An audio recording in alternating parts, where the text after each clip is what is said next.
नमस्कार दोस्तों, इस वीडियो में हम जानेंगे एसएससी जीडी क्या है, इसमें कौन कौन सी जॉब्स आती हैं, एज लिमिट क्या होना चाहिए, जॉब लोकेशन और एक्स्ट्रा चीज़ें जानेंगे।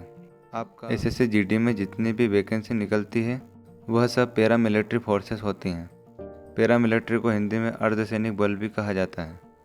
एसएससी जीडी के अंतर्गत कुल 8 फोर्सेस होती हैं, जिसमें पहली है BSF border security force, second है central industrial security force CISF, third है ITBP Indo Tibet border police, fourth है एसएसबी सशस्त्र सीमा बल, पांचवी है central reserve police force CRPF, sixth है एसएसएफ सिक्योरिटी फोर्स, सेवन्थ है NIA national investigation agency NIA और आठवीं है असम राइफल्स।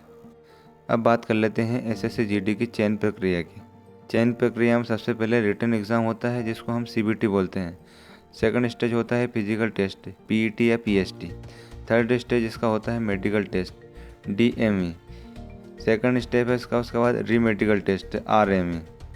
जो बच्चे मेडिकल में फेल हो जाते हैं उनको री मेडिकल के लिए फिर से बुलाया जाता है।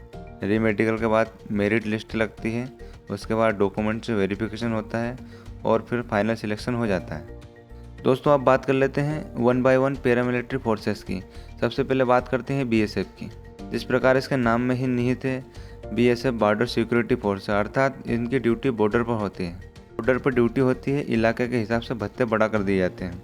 अर्थात बॉर्डर पर ड्यूटी तो होती है, लेकिन जहाँ पर थोड़ा सा खतरे वाली जगह होती है वहाँ पर इनके मतलब सैलरी को बढ़ाकर दिया जाता है। इस जॉब में काफ़ी एडवेंचर भी है, क्योंकि घूमने फिरने की जॉब है। बॉर्डर की सिक्योरिटी पाकिस्तान बॉर्डर, इंडिया और पाकिस्तान बॉर्डर की सिक्योरिटी बिल्कुल बीएसएफ के हाथ में है। दोस्तों अब बात कर लेते हैं सीआईएसएफ की। इसके नाम में ही निहित है सेंट्रल इंडस्ट्रियल सिक्योरिटी फोर्स, अर्थात देश के छोटे बड़े उद्योगों को सुरक्षा प्रदान करना होता है।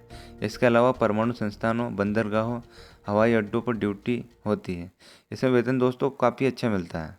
सीआईएसएफ भारत के बड़े इंटरनेशनल और नेशनल हवाई अड्डों की सुरक्षा प्रदान करता है। इसमें देखो ड्यूटी कम करनी पड़ती है, सिर्फ 8 घंटे की ही ड्यूटी होती है। इसमें वेतन भी लगभग 40,000 के आसपास मिलता है स्टार्टिंग से ही। दोस्तों बात कर लेते हैं सीआरपीएफ की, central reserve police force.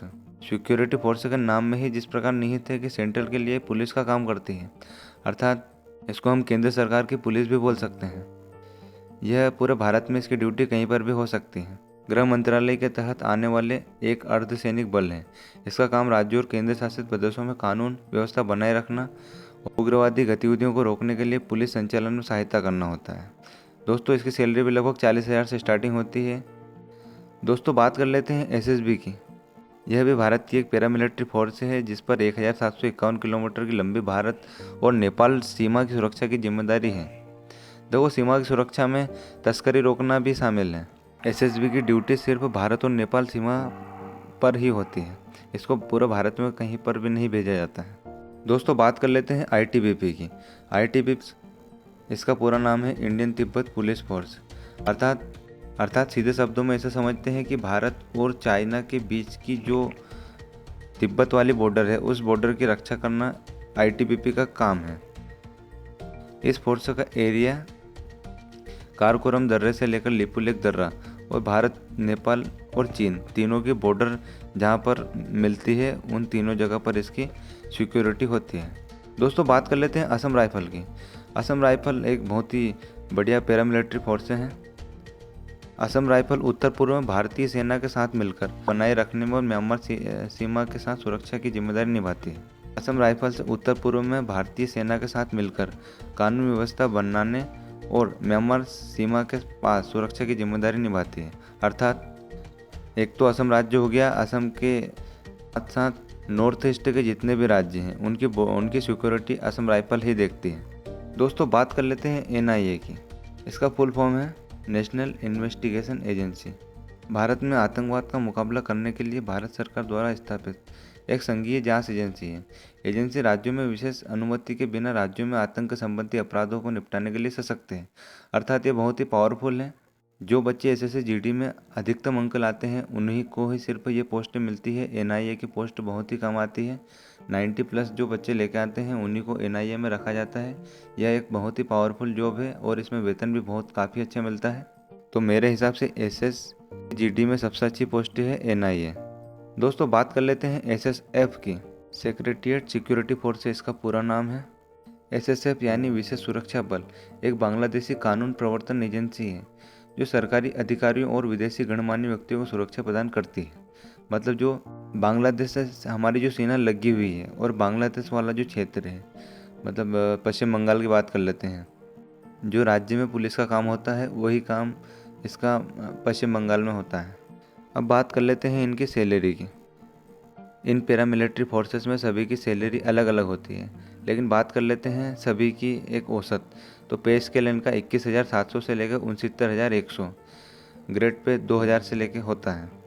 Depend करता है इनकी जॉब से कहाँ पर है। अगर असल क्षेत्र में अगर इनकी ड्यूटी की जाती है तो इनका पे लेन से अलाउंस बढ़ा दिया जाता है। अलग अलग क्षेत्र पर इनका अलाउंस अलग अलग हो सकता है, कहीं पर 5,000 बढ़ते हैं, कहीं पर 10,000 रुपये तक बढ़ जाते हैं।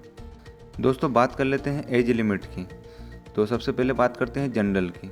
जो जनरल कैटेगरी से बिलोंग करते हैं उनकी उम्र 18 वर्ष से 23 वर्ष होना चाहिए। अब इस एज में कैटेगरी वाइज रिलैक्सेशन भी मिलता है। इसमें ओबीसी को 3 साल का रिलैक्सेशन, एसटी और एससी को इसमें 5 साल का रिलैक्सेशन मिलता है।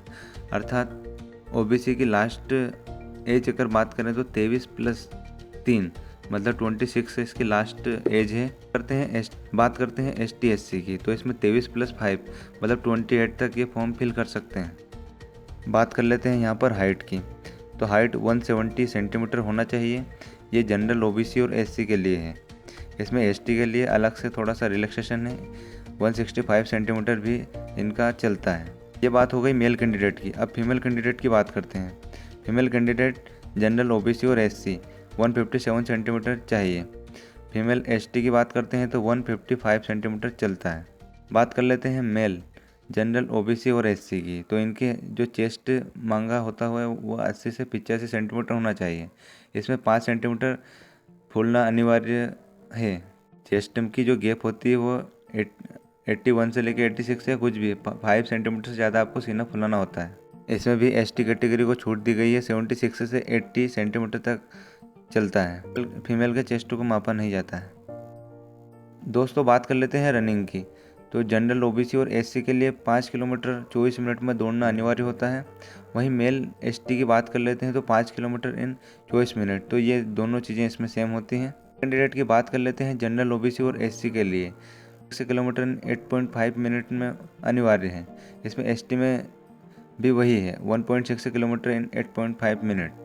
इस वीडियो के माध्यम से हमने एसएससी जीडी को बहुत ही अच्छे तरीके से समझाया है, लेकिन आपको कुछ ऐसी चीज़ें हैं जो छूट गई हों तो प्लीज़ आप कमेंट करें, वीडियो को लाइक करें, शेयर करें और सब्सक्राइब जरूर करें।